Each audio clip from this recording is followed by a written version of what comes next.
हाँ तो बच्चों, तुम्हें भी कभी ऐसा लगता है कि दिन रात किताबें खोलकर पढ़ते रहते हैं लेकिन एग्जाम के वक्त दिमाग एकदम ब्लैंक हो जाता है, पढ़ा हुआ याद ही नहीं रहता। तो सवाल ये है कि हमारी याददाश्त में प्रॉब्लम है या हमारा पढ़ने का तरीका ही गलत है। अगर मैं कहूँ कि कुछ सिंपल साइंटिफिक मेथड्स से तुम हर पढ़ी हुई चीज को हमेशा के लिए याद रख सकते हो तो क्या मानोगे? देखो, इस जनरेशन की सबसे बड़ी स्ट्रगल यही है, चैप्टर पढ़ा और नेक्स्ट डे भूल गए, रिवीजन किया फिर भी एग्जाम हॉल में एकदम पैनिक हो गए और सिलेबस इतना बड़ा कि दिमाग ओवरलोड हो जाता है। अब सोचो, मोबाइल में मेमोरी कार्ड होता है और उसमें कई जीबी की फाइल्स स्टोर हो जाती है, लेकिन हमारे ब्रेन में तो बिलियंस ऑफ न्यूरॉन्स हैं, फिर भी हम एक छोटी सी डेफिनेशन क्यों भूल जाते हैं? तो यही साइंस हमें बताती है कि प्रॉब्लम ब्रेन ऑफ पावर की नहीं बल्कि टेक्निक ऑफ स्टडी की है। तो नमस्ते बच्चों, मैं हूं सतीश कुमार, आपका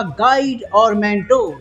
तो आज हम सीखेंगे वो 5 साइंटिफिक मेथड्स जिनसे पढ़ा हुआ हमेशा याद रहेगा। तो अगर आप भी एग्जाम में टॉप करना चाहते हो तो इस वीडियो को पूरा देखना, बीच में स्किप नहीं करना है। और हाँ, ये पूरी नॉलेज अगर आपको हेल्पफुल लगे तो मेरे इस चैनल को सब्सक्राइब करना मत भूलना और वीडियो को लाइक और शेयर करना। कमेंट में बताना कि सबसे पहले कौन सी मेथड्स आप अपनाने जा रहे हैं। चलिए अब प्रॉब्लम को बहुत डीपली समझते हैं। सबसे पहले मैं आपसे 5 क्वेश्चन पूछता हूं और हर क्वेश्चन तुम्हें सोचने पर मजबूर कर देगा। क्वेश्चन नंबर 1, क्यों हम सॉन्ग्स लिरिक्स को सालों तक याद रख पाते हैं लेकिन केमिस्ट्री की रिएक्शन भूल जाते हैं? क्वेश्चन नंबर 2, क्यों हम क्रिकेट मैच की स्कोर याद रख पाते हैं लेकिन मैथ्स का फॉर्मूला भूल जाते हैं? क्यों? क्वेश्चन नंबर 3, क्यों हमें चाइल्डहुड की मेमोरीज याद हैं लेकिन कल का पढ़ा हुआ टॉपिक भूल जाते हैं? क्वेश्चन नंबर 4,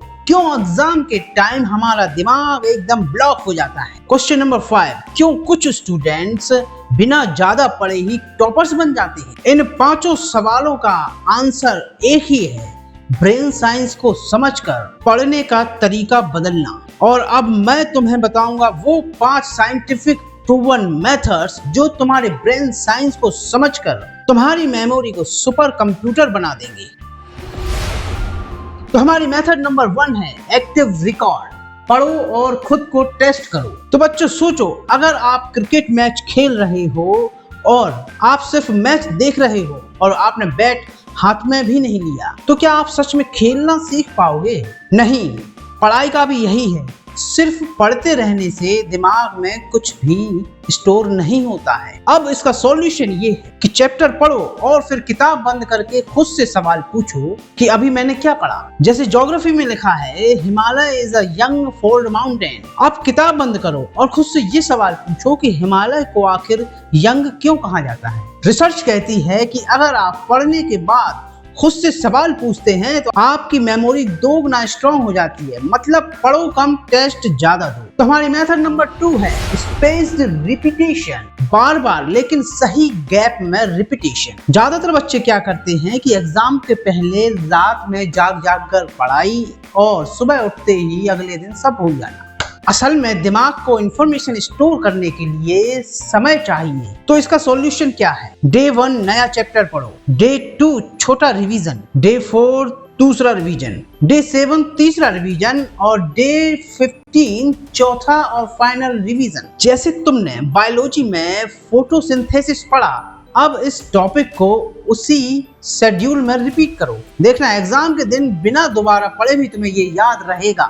इसे बोलते हैं SRS, means spaced revision system, और ये दुनिया की सबसे स्मार्ट स्टूडेंट्स की सीक्रेट ट्रिक है। अब हमारी मेथड नंबर 3 है विजुअलाइजेशन, मींस पिक्चर बनाकर याद करना। अब एक बात बताइए बच्चों, अगर मैंने कहा ताजमहल तो आपके दिमाग में क्या आया? इमेज या शब्द? इमेज आई, यानी ब्रेन इमेज ज्यादा समझता है। इसके लिए एक ट्रिक है कि पढ़ाई को मूवी या स्टोरी में बदलो। जैसे वाटर साइकिल इमेजिन करो, बादल बैलून की तरह फूल रहे हैं, फिर बरसात हो रही है, नदियां बह रही हैं। अब हिस्ट्री का बैटल इमेजिन करो, मूवी चल रही है, एक तरफ ब्रिटिश आर्मी और दूसरी तरफ इंडियन सोल्जर्स। जितना कलरफुल और फनी इमेजिनेशन बनाओगे उतना जल्दी याद रहेगा। अब हमारी मेथड नंबर 4 है फेनमन टेक्निक्स, मतलब चैप्टर पढ़ा फिर उसको किसी और को पढ़ाना। अल्बर्ट आइंस्टीन का कहना था कि यदि आप किसी चैप्टर को नॉर्मल भाषा में किसी को नहीं समझा सकते तो इसका मतलब है कि तुमने खुद उसे ठीक से समझा ही नहीं। इसलिए पढ़ाई का सबसे बड़ा टेस्ट है कि क्या तुम उसे किसी और को समझा सकते हो। जैसे तुमने न्यूटन्स लॉ ऑफ मोशंस पढ़ा, अब इसे अपने छोटे भाई बहन या दोस्त को ऐसे समझाओ जैसे कि तुम कोई कार्टून स्टोरी समझा रहे हो। अगर सामने वाला समझ गया तो तुमने कॉन्सेप्ट पकड़ लिया है, और अगर सामने वाला कंफ्यूज है कि तो इसका मतलब तुम्हें और रिवाइज करना पड़ेगा। इसे बोलते हैं फेनमैन टेक्निक, और यह कॉन्सेप्ट को दिमाग में लॉक कर देती है। अब हमारी पांचवी मेथड है इंटरलीव्ड प्रैक्टिस। इसका मतलब है कि सब्जेक्ट को मिक्स करके पढ़ो। बच्चों, कभी आपने नोटिस किया कि यदि अगर आप 3 घंटे लगातार सिर्फ मैथ्स पढ़ते हैं तो आपका दिमाग पक जाता है या थक जाता है, लेकिन अगर 1 घंटा मैथ्स, 1 घंटा साइंस और 1 घंटा हिस्ट्री पढ़ते हो तो दिमाग फ्रेश रहता है। क्यों? क्योंकि ब्रेन वैरायटी पसंद करता है, और जब तुम सब्जेक्ट बदलते हो तो न्यूरॉन्स एक्टिव होते हैं, बोर्डम नहीं होता है। जैसे first hour algebra, second hour chemistry experiments और थर्ड आवर हिस्ट्री डेट्स पढ़ोगे तो कंसंट्रेशन भी स्ट्रांग होगा और मेमोरी भी।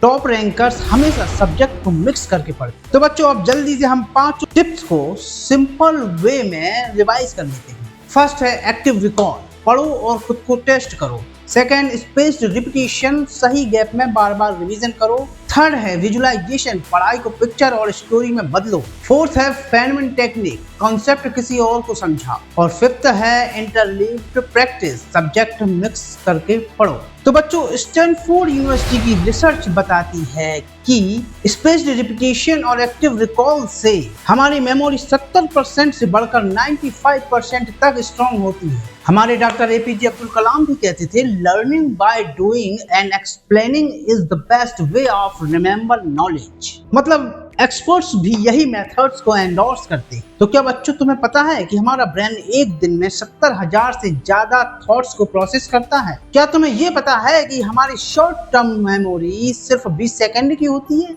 और क्या तुम्हें ये पता है कि एग्जाम में पैनिक होने की वजह स्ट्रेस हार्मोन कॉर्टिसोल है, जो न्यूरॉन्स को ब्लॉक कर देता है? मतलब पढ़ना ही काफी नहीं है, सही मेथड प्लस सही मेंटल स्टेट भी जरूरी है। प्रिया एक middle class family student, 12th CBSE board में उसने सिर्फ एक ही स्ट्रेटजी अपनाई, active recall plus spaced repetition. Result 94% marks. उसने कहा, मैंने सिलेबस पूरा नहीं किया, लेकिन जो किया उसे बार बार रिवाइज करके उसका टेस्ट लिया। इस हिडन ट्रुथ से साफ हो जाता है कि ज्यादा पढ़ना जरूरी नहीं है, स्मार्ट टेक्निक से पढ़ना जरूरी। तो बच्चों, आज हमने सीखा कि प्रॉब्लम याददाश्त की नहीं, प्रॉब्लम टेक्निक की है। और वो 5 scientific methods, active recall, spaced repetition, visualisation, Feynman technique and interleaved practice, अगर इन्हें अपनाओगे तो एग्जाम में दिमाग ब्लैंक नहीं होगा, बल्कि तुम्हें खुद सरप्राइज होगा कि इतना याद कैसे रह गया। तो दोस्तों, अब बारी आपकी है। जल्दी से कमेंट्स में लिखकर बताओ कि इन 5 में से कौन सी टेक्निक आप सबसे पहले अपनाएंगे। और हाँ, अगर आप चाहते हो कि आपका सबसे अच्छा दोस्त भी एग्जाम में टॉपर बने तो ये वीडियो उसको शेयर जरूर करना, और ध्यान रखना चैनल को सब्सक्राइब करना मत भूलना, क्योंकि यहाँ हम पढ़ाई को बोरिंग नहीं बल्कि इंटरेस्टिंग बनाते हैं। और एक बात हमेशा याद रखो, पढ़ाई मेहनत से नहीं टेक्निक से जीतती है।